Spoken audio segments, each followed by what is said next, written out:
What's up, guys? Welcome back to the channel. Tonight, I am joined with Coach Andy Grubb. Andy, how you doing tonight? Doing great, man.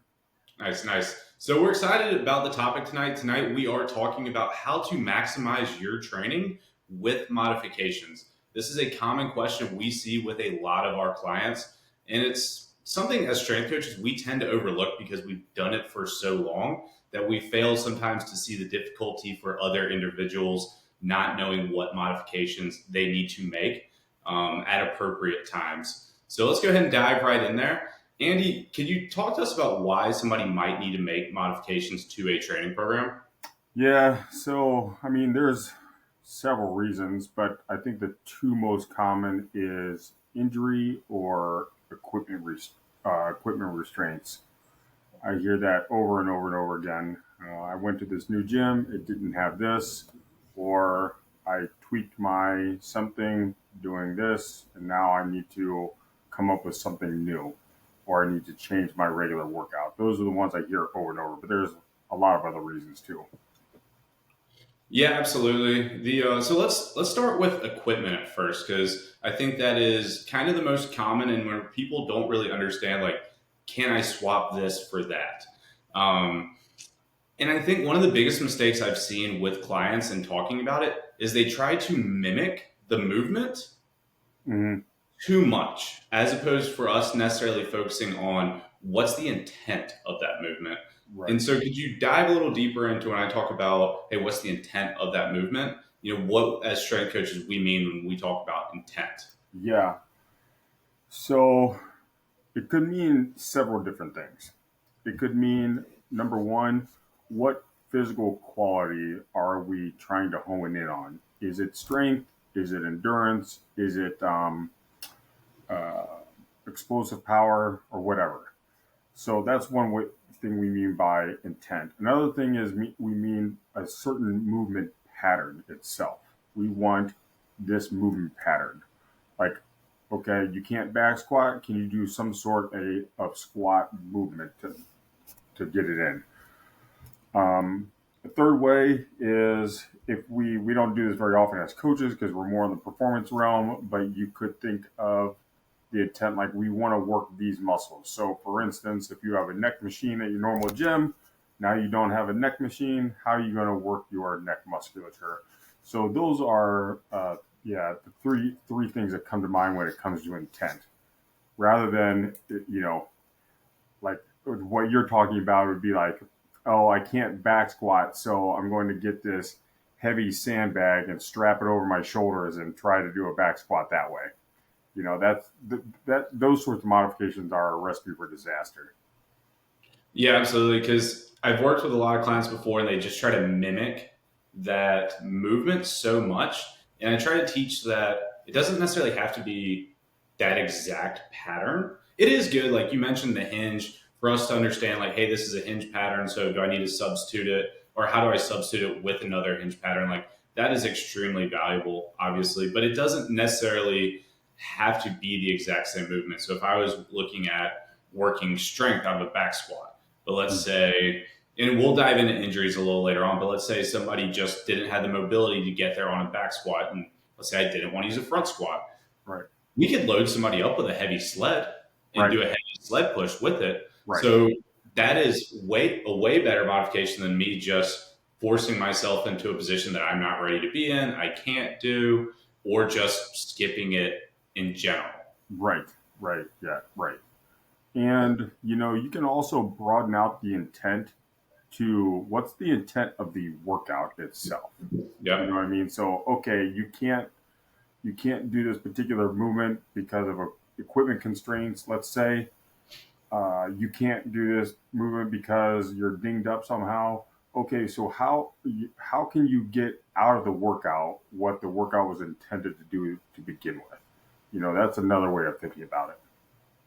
Yeah, I like that because I feel like oftentimes we look too much at the small things in workout, especially if we start looking at, if we're looking at intervals in a run, like maybe we're sitting there focused so much on each rep, but maybe we miss the whole intent of how we should have felt at the end of the workout, whether that we're going off and if we're going off like an RPE scale, like I was talking to a guy earlier today who's an absolute phenomenal runner, who I'll tend to pick his brain on when about my aerobic days. Mm-hmm. And he was talking about it because he came by as I was finishing up my last repeat 400, and I was joking with him. I was like, "Dude, I think I'm about to send it."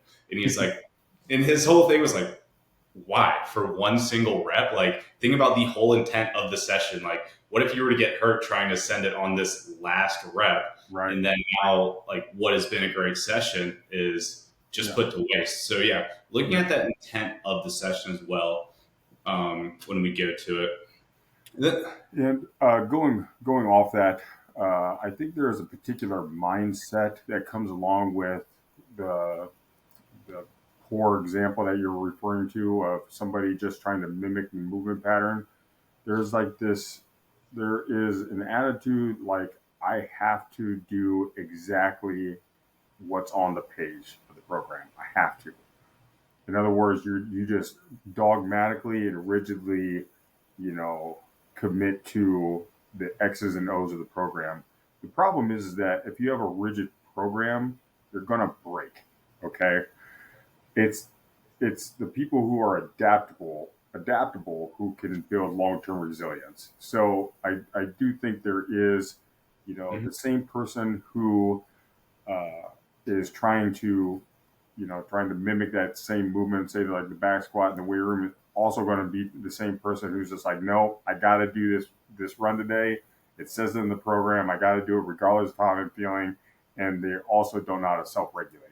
So just a side thought.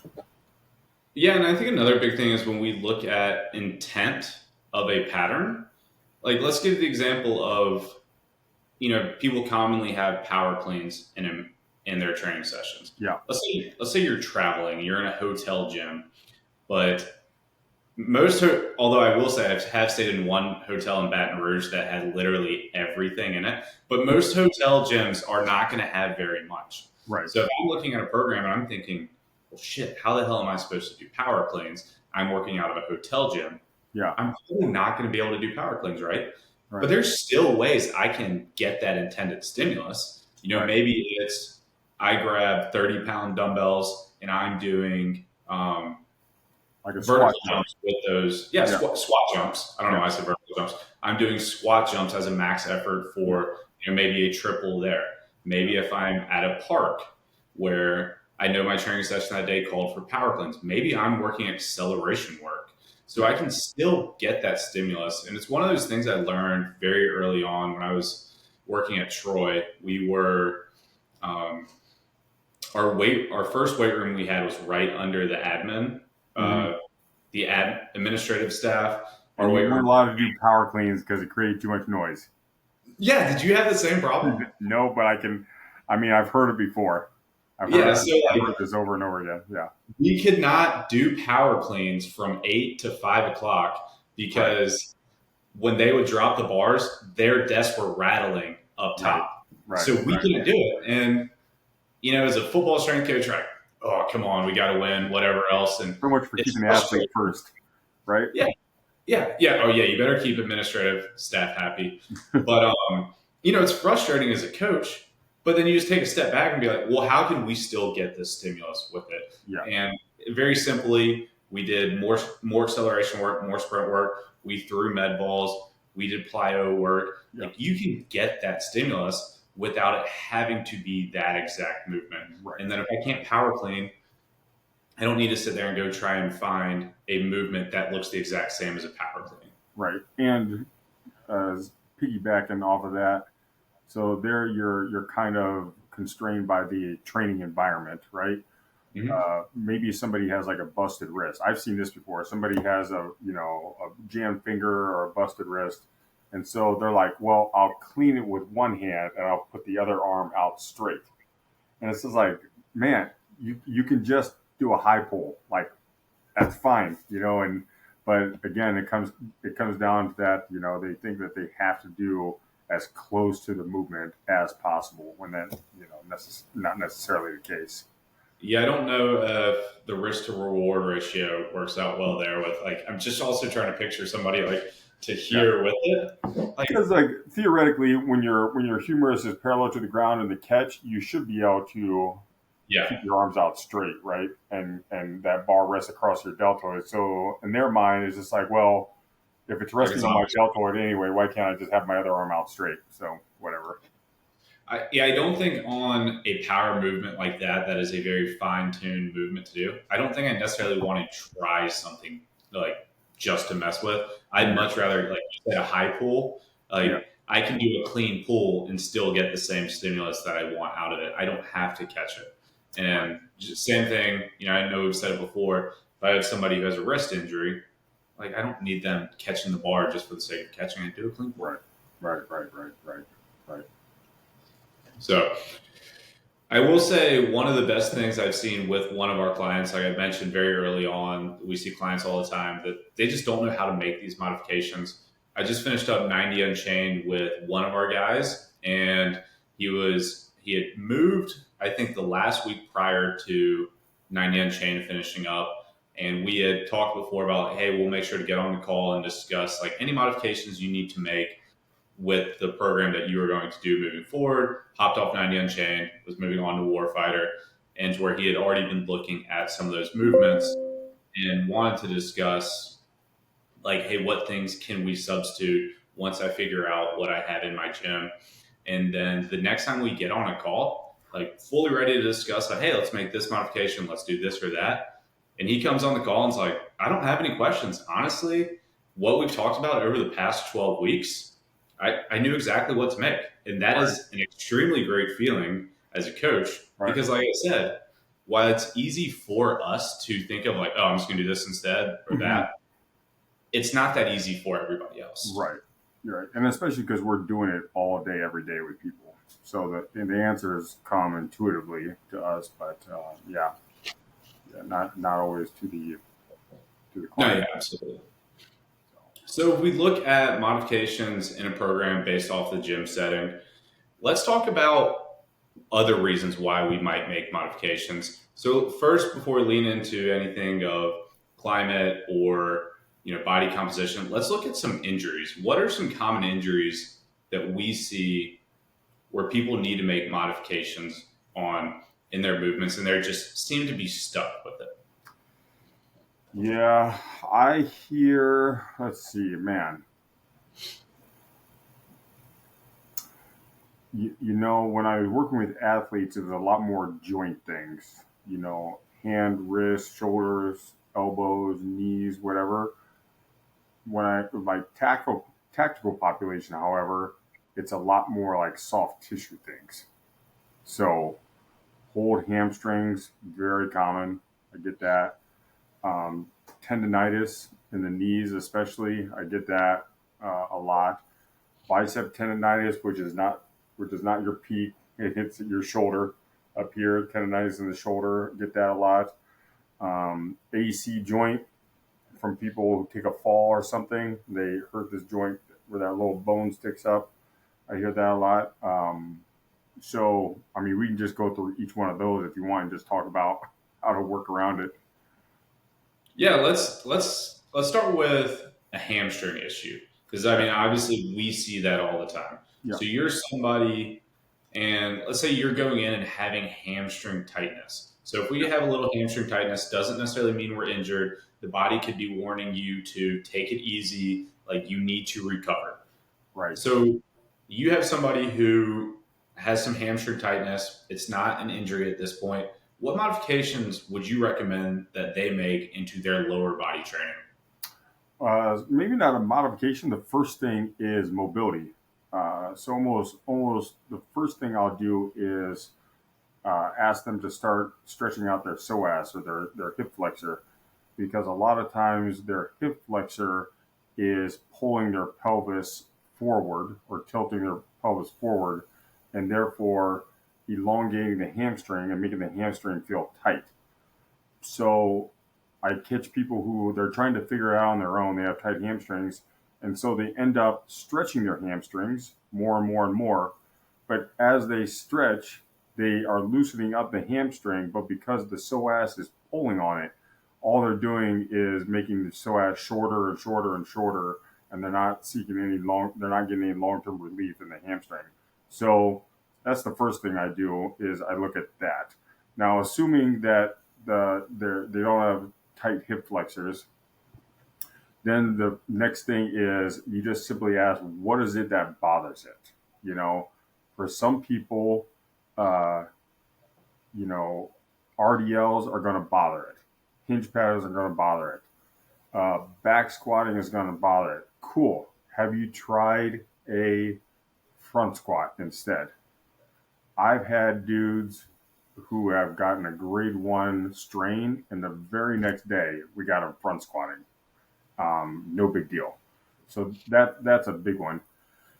Uh, and then I will say to add in on that front squat, my right meniscus has been torn for years, but I can always do things. I can do whatever I want on it. yeah, I do get discomfort in the back squat, yeah, but it feels phenomenal in the front squat. yeah, Like when I back squat, I want the sleeves. It makes my knees feel better, but yeah, it feels phenomenal in the front squat position. So yeah. I'm a huge fan of the front squat. I thought a lot about just changing exclusively to the front squat for myself. I mean, I was when I coached Division 1, athletes, Division 1 football players. At one of my stops, we didn't back squat at all. All we did was front squat and deadlift, Yeah. which is like anybody who's out there in the strength and conditioning world know that that's like very Oh, you'll unorthodox. fight online over that. What's that? It said you'll fight. You'll get some Oh, strength yeah, you coaches. have you have strength coaches fighting a bar over that. Yeah, for sure, for sure. Yeah, like no back squat. Like you a heretic or something? You like Yeah, you know? we did that one year. Then, unfortunately, I think we won 3 games after winning like 11 the year before. So I don't believe it was the front squats, but it was not a good time to put those in and then not to Right, win because right, you already right, had people like, why are we not back squatting? right, I don't think it was the front squats, but bad timing. right, right. So, sorry, let's go back to looking at those hamstring issues and modifying for a lower body workout. Yeah. So that's the thing is it really doesn't have to be any more complicated than like, hey, what bothers it? Is it running? Is it sprinting? Is it back squatting? Is it RDLing? Um, and then just simply avoiding those things, right? Maybe everything bothers it. I have a hard time believing that front squat would bother it, but um, the the thing is like even if it feels just like okay, I would not recommend people do like direct hamstring work. You do need to wait for yourself to become asymptomatic because that's with hamstrings in particular. It's really Okay. easy to for that hamstring to feel like it's normal, and then you push it and you end up re-injuring or right back to square one. So with hamstrings, and you see this with calf strains as well, is like it feels better, and then you need to wait like another like 3 weeks just to make sure before you start adding in and doing anything crazy with it. So Yeah, that calf strain can definitely linger for a long time if you for a don't long take care of time. it correctly. Yeah. But yeah, I think looking at those hamstrings, and I was dealing with it not too long ago. There was a couple modifications that I made that ended up feeling phenomenal. So I was finishing one block where Wednesday was my top end speed day. Friday I had an RDL along with back squats, and it started to. It wasn't injured, but it started to tighten up on me as that warning of like, hey, ease back on it. So Yeah. then block two, what I did was my Wednesday top end speed, and this is going to tie into our first part of it, is instead of doing that top end speed on the assault runner, I did a max effort, On the assault 7 bike. second burst on the bike, Yeah. which Right. I was not having to pull with my hamstrings as much as I would on the assault runner. Right. So I made that modification, did that for a whole block. Yeah. And then on Fridays, instead of being in that RDL, I did a barbell hip thrust to get more glute activation. Right. And Right. then it felt great. So then this week is the first week I was back into, I was like, hey, let's test it back out again. Yeah. And then Wednesday on my top end speed, I was kind of like, hey, I haven't ran on the or sprinted on the assault runner in over 4 weeks. I'm unsure how it's going to go.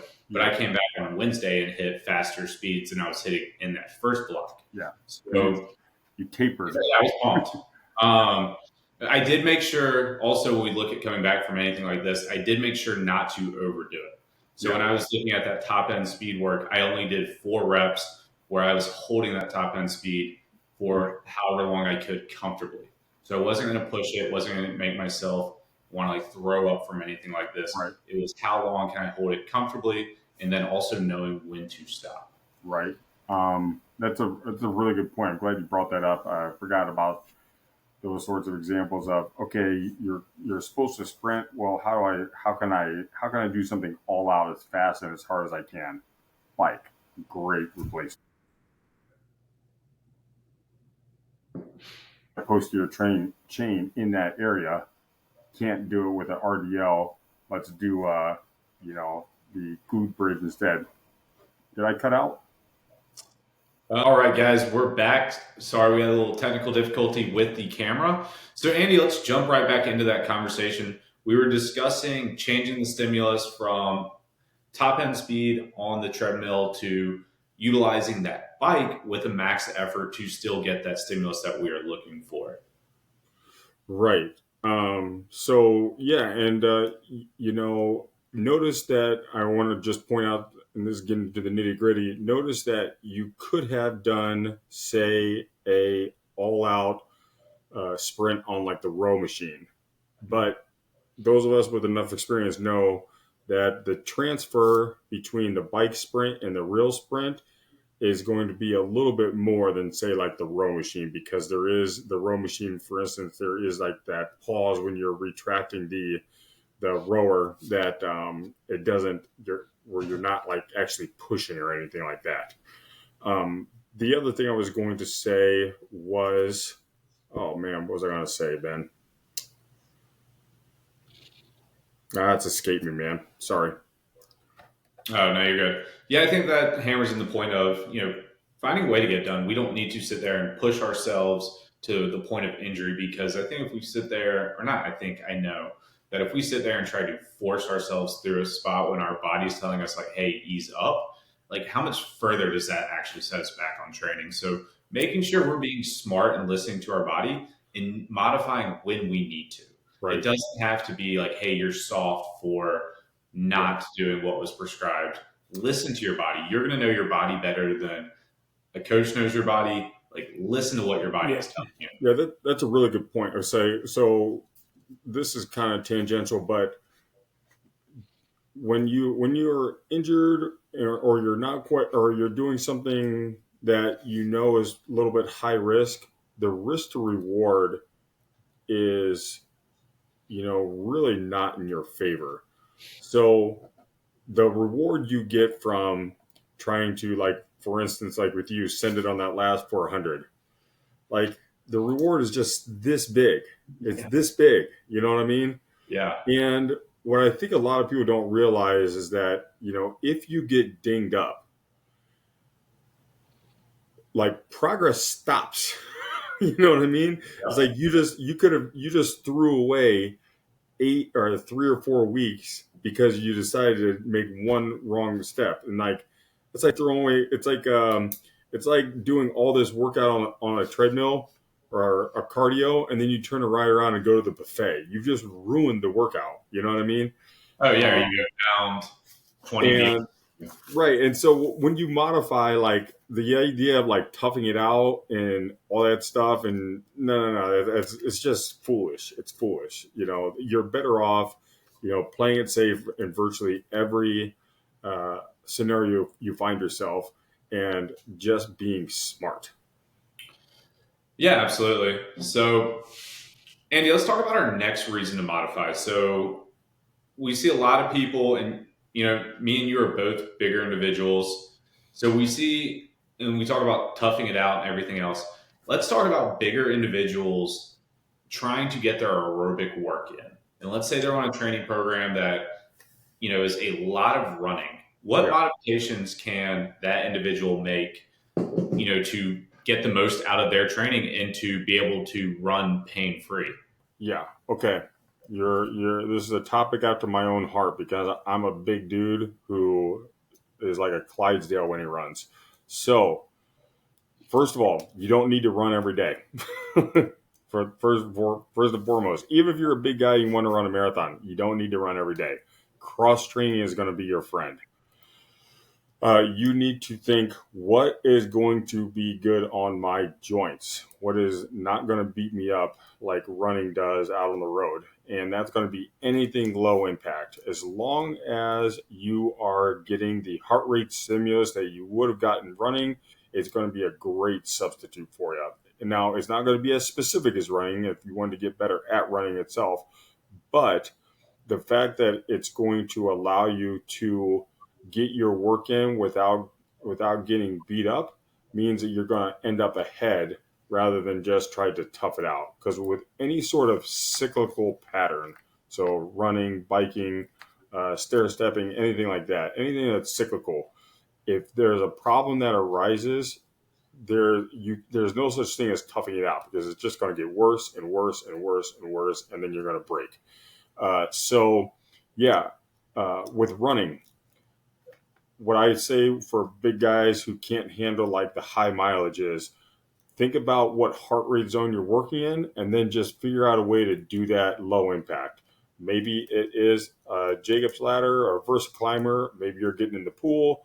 Maybe you're hopping on your bike and go for a bike ride. But somehow, some way, you got to figure out a way to do low impact. Is that kind of what you were thinking too, Ben? Yeah, and I love that you talked about the heart rate zones, because we were discussing it a little earlier in the week as well, because we were looking at some bigger body individuals who was needing to get they were needing to run. You Mm-hmm. know, you look at our tactical population, whether it's a mile and a half, whether it's 2 miles, they have to run, so they have to get better at it. Mm-hmm. And we were looking at it for a lot of these individuals where people were trying to program zone two works for a group setting, and it just wasn't working. They weren't able to run the distance. They weren't able to run the time. So we were discussing, how can we make this better? And Mm-hmm. the conclusion we came to, we're still trying to hit this zone two stimulus. Yeah. There's nothing wrong with us doing minute run, minute walk at a Right. good pace, because Right. we're still going to stay in those heart rate zones, and we can get them to Yeah. what we believe is we could get more out of them by doing minute on, minute off, and Right. then allowing them to somewhat recover there, but keeping that heart rate where we need to get Right. that zone two work. Yeah, and especially because, like, two things that come to mind. Number one is, even if you're an accomplished runner and say you're a military person, and you kind of are hitting, towards the top of your PT test or whatever on your run event, even then, there's a really good chance that zone two running for you is going to include walking, because not a whole lot of people can go for an easy paced run and stay in zone two. No, Most creep into zone three and zone four. And so, for anybody who's listening who doesn't know what zones we're talking about zone two is 60 to 70% of your max heart rate. Zone three is 70 to 80. Zone four is 80 to 90. And zone five is 90 to 100. Most of our running is going to take place, for those of people who are running on chain know this, 80% of our running is going to take place zone two. The rest of it is, the other 20% is going to spend in zone four, zone five. Zone three, we don't get into that much, but if you're a big dude and you need to run, like, man, I'm a strong advocate of just going for a walk run like you talked about, and then just spend the rest of the time doing low impact cardio. Because the other thing about the walk run is that it's going to be an interval type workout, which is going to stimulate your cardiovascular system and stress your cardiovascular system harder than if you were just to do steady state. And so you're killing two birds with one stone. You're staying in your heart rate zone, you're taking the pounding off your joints, and you're probably doing a more efficient training modality. So, yeah, and I like how you said, even for advanced runners, like, it can be sometimes be difficult to stay in a true zone two while actually running. I think something that is very underutilized is, you see it all the time, like the bodybuilding community when they're trying to slim down for a show, yeah, but walking on an incline. yep, Like, 'cause it's very easy to manage that heart right, rate when we're doing that, especially if I'm doing it on a treadmill, because I can sit there, put it at, let's say, 7.5% grade, yep, 3.5% speed, and I can manage where my heart rate is at that point. yep, And then it allows that individual to get the duration that they need. Because we look at, the zone two work, like it's all about getting that duration, Yeah. whether that's for the session, for the week, accumulating it. It allows you to manage that heart rate so much easier. Right. Um, and this is a little bit off topic, but there is uh, there's a strategy that I try to employ with my clients, and I call it coupling good habits. Basically, what that means is take a healthy habit that you like and enjoy now, and couple it with something you don't want to do. So, for instance, I love to watch movies and shows. I will only watch movies and shows if I am doing cardio. Like that's my reward. So I personally I would prefer to lift rather than do cardio, and so I couple that with cardio. Now, incline treadmill walk, I did that this morning, and I was able to read a book and stay in zone two and walk on the treadmill. Like talk about being efficient and getting your work in. Like it doesn't get any better than that. To read a book and getting cardio, like there's no reason why you need to go out and bust your ass for just to say that you ran 7 days during the week. It's just like anyway, just I don't get it. Yeah, you're gonna make me feel bad about it because I've been saving a show I want to watch on Netflix for my easy day on Saturday, which will be an incline walk for an Yeah, hour 15. yeah, And there's a new show that just came on Netflix that I want to watch, and I was like, I'm just gonna save it for Saturday so I can hook it up to the treadmill and watch it there. But absolutely. you're reading a book, make me feel bad about myself there. I'm mostly watching movies. Yeah, It does make it so much better because that long, slow work is very important, especially building that aerobic base. And I think me and you discussed that yeah. before on one of these. It it makes it so much better as opposed to just like staring into a blank wall or Hmm. depending on where you're training. Hmm. Maybe if you're in a busy training center that you have people doing random stuff that kind of occupies you. But if you don't have where I do my work is I'm staring at a blank wall, so I have to have something to watch. Right. And right. And here's the other thing I think is important to keep in mind is that when you're using, say, just low impact cardio as cross training, right? Um, I kind of already touched on it before. Obviously, if your goal is to run a faster 3 mile, if you're a Marine or something, running is going to be the most efficient way of getting better at that, right?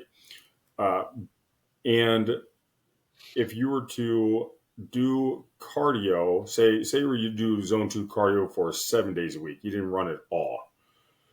Even though you're getting quality work in, when you go to run, you're not going to be as good as if you just ran like once or twice a week. And the reason is um, movement patterns and your efficiency.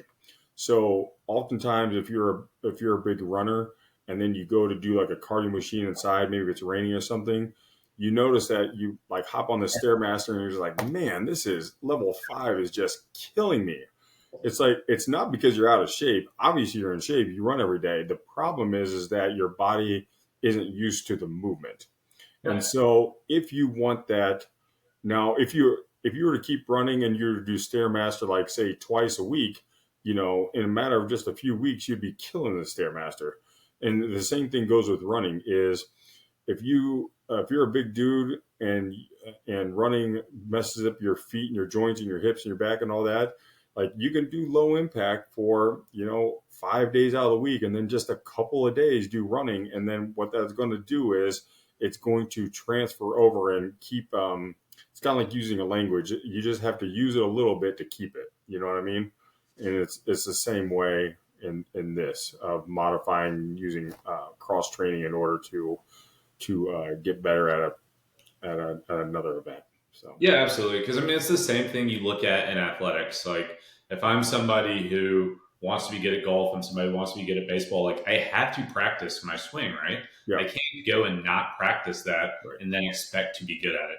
right, Like running, you have to practice that form. You have to understand your cadence. You have to be able to, you're be able to pace yourself correctly. You yeah, can't not do a movement and then just expect to be good right, at it. What right, I have seen before is, individuals who do already have that aerobic base. Maybe they're phenomenal runners, and then maybe they want to start swimming. Maybe Yeah. those first couple sessions absolutely kick their ass, Right. but the time for them to adjust and to get good at it is shortened by already Right. having that aerobic base built in there. Yes, It is for still sure. going to suck when you go into a new movement, though. Yeah. And, for people like that, your goal could be just simply like VO2 max. So, you know, maybe you're the sort of person who's just like, you know what, no matter what, I want to VO2 max because anything somebody asks me to do or any activity that comes across my plate, I want to be able to do it well. And, and that's exactly what you're saying. Like, if you got a good VO2, like you can run one day, then swim, then bike, then play pickleball, then, play softball on Saturdays with your buddies or whatever. And it's just going to make everything better. So, No, yeah, absolutely. Cool. Well, Andy, is there anything we are missing right now when we talk about training modifications? I know we've covered quite a few on here tonight so far.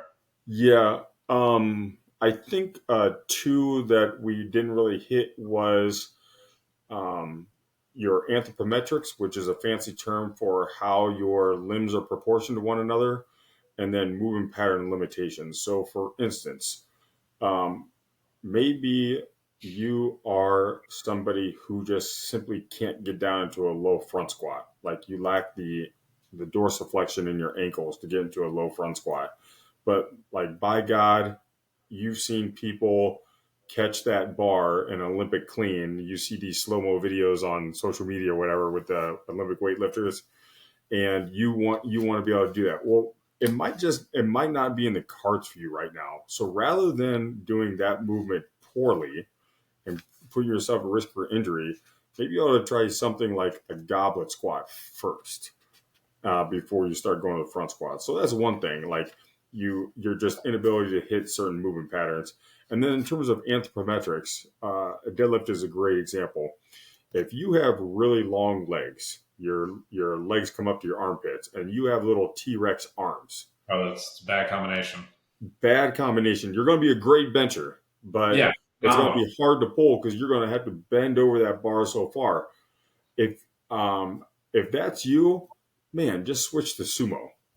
Um, I mean, I worked with a guy who was all legs like that, and when he back squatted, his back was literally like almost parallel with the floor the entire time when he would back squat. And it's just like, man, he back squatted just because he was a strength coach. But if I had a client like that, it's just like, nah, you're a guy who you can just front squat or gobble it or do a belt squat or whatever. There's no reason, God blessed you with these particular limb lengths. Make the most of them. Don't try and put a square peg in a round hole.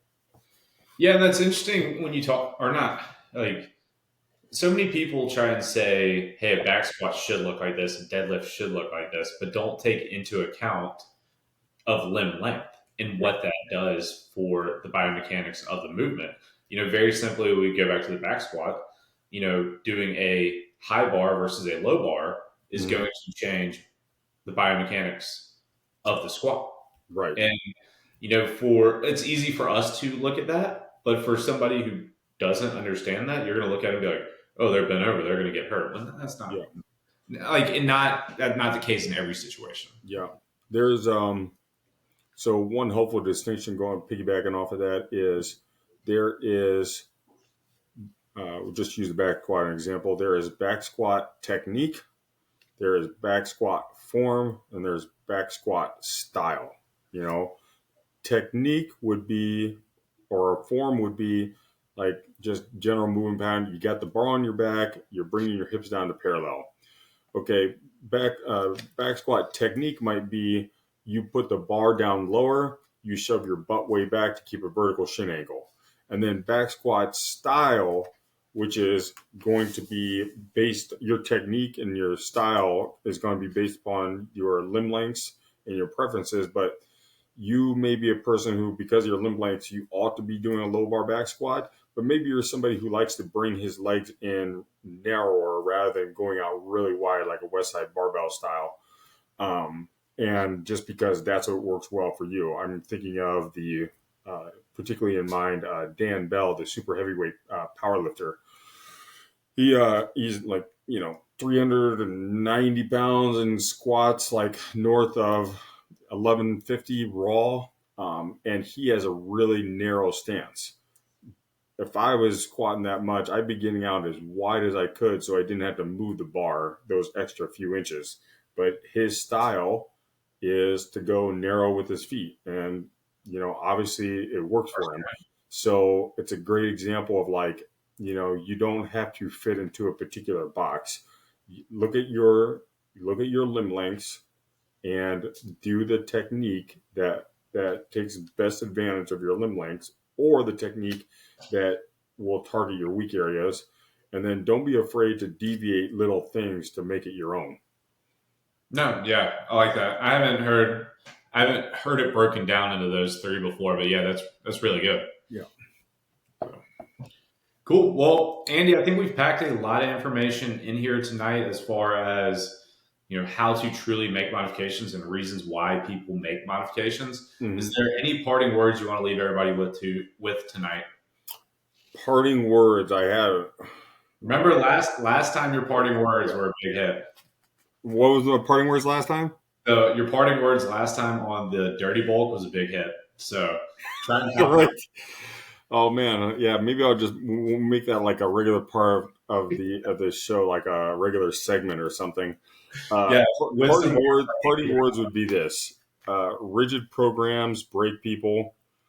Adaptive systems build resilience. So make those modifications when necessary and do it smart. No, I like that. It's very good. Cool. Well, Andy, appreciate it. For anybody listening, if you are interested in training with us, fill out our athlete assessment below in the box. And we look forward to hearing from you soon. Thank you. Thanks, Ben.